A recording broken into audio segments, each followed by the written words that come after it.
வணக்கம் நண்பர்களே. கார்த்தி ரேவதி சீரியல் சும்மா பரபரப்பா போயிட்டு இருக்குன்னே சொல்லலாங்க. பரபரப்பான கட்டத்துல புதையல் பானைய நம்ம சாமுண்டேஸ்வரி வீட்டுக்கு கொண்டு வராங்க. அத்தை, இதெல்லாம் வீட்டுல வைக்கக்கூடிய பொருள் இல்ல, இப்பவே அரசாங்கத்தை ஒப்படைச்சிடலாம் அப்படின்னு நம்ம கார்த்தி சொன்னாலும் சரி, ஒப்படைக்க வேண்டியதுதான். ஆனா இந்த ஒரு நைட்டு மட்டும் வீட்டுல இருக்கட்டும் அப்படின்னு நம்ம சாமுண்டேஸ்வரி இருக்க வைக்கிறாங்க. ஆனா அந்த புதையல் பானைய ஆட்டையை போட்டு அந்த பழியை தூக்கி நம்ம ராஜா மேல போட்டுடலாம் அப்படின்னு காவல் இருக்கிறாங்க சந்திரகலா. அந்த திட்டத்திற்கு ஆப்பு வச்சு இந்த புதையல் பானையை திருடினது சந்திரகலா தான் அப்படின்னு கையும் களவுமா சந்திரகலாவை பிடிச்சி நிரூபித்த நம்ம கார்த்தி ஒரு கட்டத்தில் பார்த்தோன்னா, இந்த இப்படி புதையல் பானையை திருட அளவுக்கு நீ போயிட்டல, இதை நமக்கு சேர வேண்டியது இல்லை, இதை கவர்மெண்ட்டிட்ட ஒப்படைக்கணும், ஆனால் நீ சுருட்டிட்டு போய் பழியை என் மேலே போடலான்னு பார்த்தல அப்படின்னு அந்த இடத்துல நம்ம சந்திராவின் கேடுகெட்ட புத்தியை தெரிஞ்சு நம்ம சாமுண்டேஸ்வரி அடித்து வீட்டை விட்டு விரட்டுறாங்கங்க. அதை பற்றி தான் இந்த வீடியோக்குள்ளே பார்க்க போகிறோம். அதுக்கு முன்னாடி சேனலுக்கு லைக் அண்ட் சப்ஸ்கிரைப் பண்ணுங்கள் ஃப்ரெண்ட்ஸ். பக்கத்தில் இருக்க பெல்லைக்கானையும் கிளிக் பண்ணுங்கள். அப்போ தான் நான் போடுற ஒவ்வொரு வீடியோவும் நோட்டிஃபிகேஷனாக உங்களுக்கு கிடைக்கும். வாங்க ஃப்ரெண்ட்ஸ், வீடியோக்குள்ளே போகலாம். ஃபஸ்ட்டு எடுத்த உடனே பார்த்தோன்னா ஒரு சும்மா அதிரடியான பரபரப்பு கட்டம் தான். பரபரப்பான கட்டத்தில் தாங்க நம்ம சாமுண்டேஸ்வரி அந்த கோயிலில் தோண்ட நேரம் கிடச்ச புதையல் இதை நாளைக்கு நம்ம அரசாங்கத்தில் ஒப்படைக்கலாம், இப்போ வீட்டுக்கு கொண்டு போகலாம் அப்படின்னு சொல்லி நினச்சி வீட்டுக்கு தூக்கிட்டு வராங்க.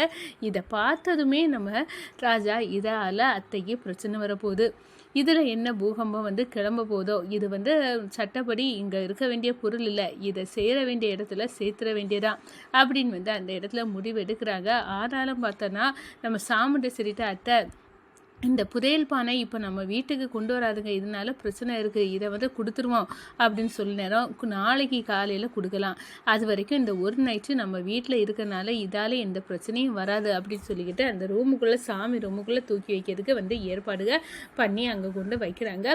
ஒரு கட்டத்தில் சந்திரகலா, புதையல் இதுதான் நான் இவ்வளோ நாள் காத்திருந்ததா, அதிர்ஷ்ட புதையலை நான் சுருட்டிக்கிட்டு கையுங்களவுமா, அக்காயும் வேண்டாம் ஒன்றும் வேண்டான்னு ஓடிட்டாலே இதே பல கோடி ரூபாய்க்கு தேரும் போதும் அப்படின்னு அந்த இடத்துல இந்த திருட்டு பழியை ஏன் டிரைவர் பயலுக்கு மேலே போடக்கூடாது, இந்த வீட்டுக்கு ஒரு வாரிசும் வரக்கூடாது, அக்காவும் என்ன மாதிரி ஒண்டி கட்டையாக கடைசி காலத்தில் நிற்கணும், வாரிசு இல்லாத குடும்பமாட்டி இது மொட்டை குடும்பமாட்டி இருக்கணும் அப்படின்னு நான் எவ்வளவோ கங்கணம் கட்டி செய்து பார்த்தேன். ஆனால் ஒன்றுமே கடைசியில் பலன் அளிக்கலை. இப்போ ரோஹிணி வயிற்றுலேயும் வாரிசு வளர்ந்துட்டு போகும், இதை நினைச்சாலே ஆத்திரமாக வருது. எல்லாத்துக்கும் காரணம் இந்த டிரைவர் பையன் தான் இந்த சிவநாடியின் தண்டவாளத்தை கண்டுபிடிச்சி போட்டு கொடுத்தது.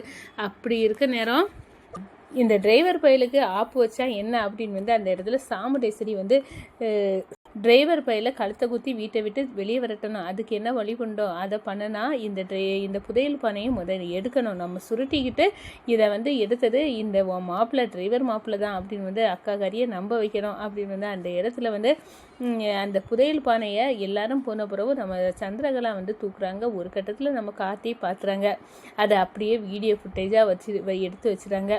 இந்த சந்திரகலாக வேலை நினச்சேன், எப்படியும் ஒன்று கண்டுனா கண்டிப்பாக இவ விட மாட்டா, எதையாவது இதனால பிரச்சனை வருவா உண்டாக்கலாம் அப்படின்னு பாப்பா, எல்லாத்துக்கும் காரணம் இவ தான் அப்படின்னு அந்த இடத்துல இவ அக்கா காரிட்ட இவளை பிடிச்சி போட்டு கொடுக்க எவிடன்ஸ் இல்லாமல் காவல் இருந்தேன். இப்போ எனக்கு ஒரு வசமான எவிடன்ஸ் இது போதும் அப்படின்னு வீடியோ ஃபுட்டேஜை எடுத்து வச்சுட்டு நம்ம மயிலங்கார்த்தியும் காவல் இருக்காவ. அடுத்த நாள் காலையில் புதையல் பானையை இப்போ நம்ம எங்கே கொண்டு சேர்க்கணுமோ அங்கே கொண்டு கொடுத்துருவோம் அப்படின்னு அந்த இடத்துல நினச்சிக்கிட்டு சாமி ரூமுக்கு நம்ம சாமுண்டேஸ்வரி புதையல் பானையை தூக்கிறதுக்கு பார்த்தா புதையல் பானை காணலை. என்னடா இங்கே வச்ச புதையல் பானை எங்கே போச்சு, முண்டை வீட்டுக்குள்ளே யார் குழி பறிச்சிருக்கா அப்படின்னு அந்த இடத்துல செம்மையாக நம்ம சாமுண்டேஸ்வரி கோவப்படுறாங்க. ஒரு கட்டத்தில் பார்த்தோன்னா சந்திரா ஓடி வராங்க, அக்கா இதெல்லாம் உன் டிரைவர் மாப்பிள்ளைக்கு வேலையாக இருக்கும், வேறு யார் இந்த புதையல் பானையை எடுக்க போகிறா, நம்ம வீட்டுக்கு பணத்துக்காக பஞ்சம், இந்த உன் மாப்பிள்ளைங்களை சந்தேகப்படு அப்படின்னு சொன்ன நேரம் என் தங்கச்சிக்கு சொல்லுதான் சரிதான், இந்த மாப்பிள்ளைங்களுக்கு மேலே தான் சந்தேகம் வரணும், என் பிள்ளைங்களுக்கு மேலே வராது அப்படின்னு அந்த இடத்துல நம்ம டிரைவர் மாப்பிள்ளைக்கு மேலே போடுக்கா அப்படின்னு அந்த இடத்துல நம்ம சந்திரா உருட்டி தரல. சாமுண்டேஸ்வரி கேட்குறாங்க, என்ன இங்கே வச்சுருந்தது இன்னைக்கு காலையில் கொண்டு கொடுக்கணும்னு இருந்து அது பிறகு யார் இப்படி இல்லாமாக்குனது அப்படின்னு கேட்க நேரம் அத்தை இது எல்லாத்தையும் யார் எடுத்தாங்கன்னு எனக்கு தெரியும், என்னடா புதிர் போட அப்படின்னு வந்து கேட்க நேரம் இந்த வீடியோ ஃபுட்டேஜை பார்த்தா உங்களுக்கே தெரியும் அப்படின்னு வந்து நம்ம சந்திரகலா புதையல் பானையை தூக்கிட்டு இருக்க எவிடன்ஸை கையும் களவுமா அப்போ காட்டுறாங்க. ஒரு கட்டத்தில் பார்த்தோன்னா சந்திரா அரண்டு வாயை பிளக்குறாங்க.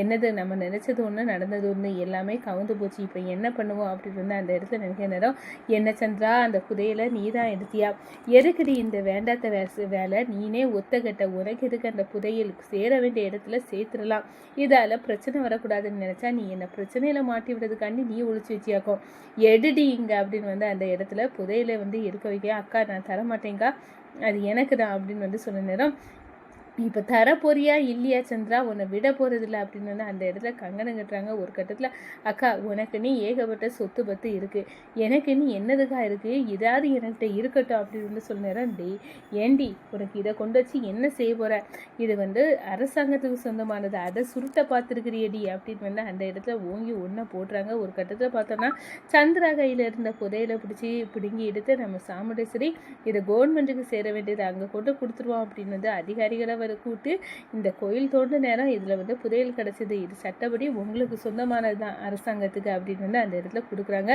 ஒரு கட்டத்தில் பார்த்தோன்னா அக்காக்காரி என்னை முன்னேற விட மாட்டா, தானும் அனுபவிக்கலை அவளும் அனுபவிக்கலை, அடுத்த அலையும் என்னையும் அனுபவிக்க விடாமல் பண்ணுறா, இவையெல்லாம் எதுக்கு இப்படி ஒரு அக்காக்காரின்னு இருக்கணும் அப்படின்னு வந்து கோபத்தோட கொந்தளிச்ச நம்ம சந்திரா, இனி இவ கூட இருந்தோன்னா நம்ம வந்து நம்மளை முன்னேற விட மாட்டா இவ அப்படின்னு வந்து இவளுக்கு மட்டும் வாரிசு அது இதுன்னு இருக்குது, எனக்கு என்னது இருக்குது அப்படின்னு வந்து அந்த இடத்துல வந்து யோசிச்சுட்டு இருக்காங்க. ஒரு கட்டத்தில் சாமுண்டேஸ்வரிக்கு வந்து கிட்ட இந்த வீட்டில் நடக்க எல்லா பிரச்சனைக்கும் காரணம் சந்திரா தான் அப்படின்னு வந்து நம்ம ராஜா வந்து நிரூபிக்கிறாங்க.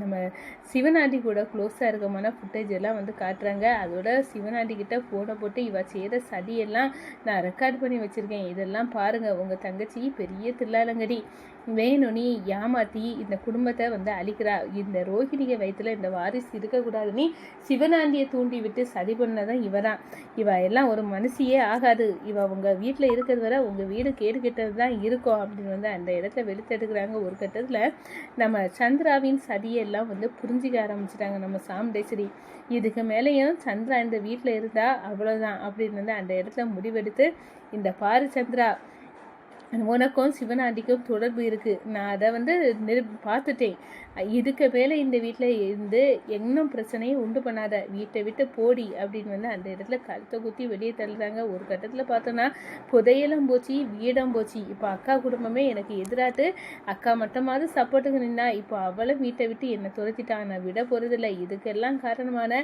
இந்த டிரைவர் பையிலையும் மயிலையும் நான் சும்மா விட மாட்டேன், நான் புதையல் வந்து பானை எடுத்ததை ரெக்கார்ட் பண்ணி வச்சு அக்கா கறிகிட்ட போட்டு கொடுத்து என்ன அவமானப்படுத்திட்டவங்கள விட மாட்டேன் அப்படின்னு வந்து கோபத்தில் வந்து கொந்தளிச்சு நம்ம சாமுண்டேஸ்வரி வந்து எனக்கு அக்காவே இல்லை அப்படின்னு வந்து அந்த இடத்துல பெட்டி படுக்கைகளை சுருட்டிட்டு நம்ம சந்திரா வந்து வீட்டை விட்டு வெளியே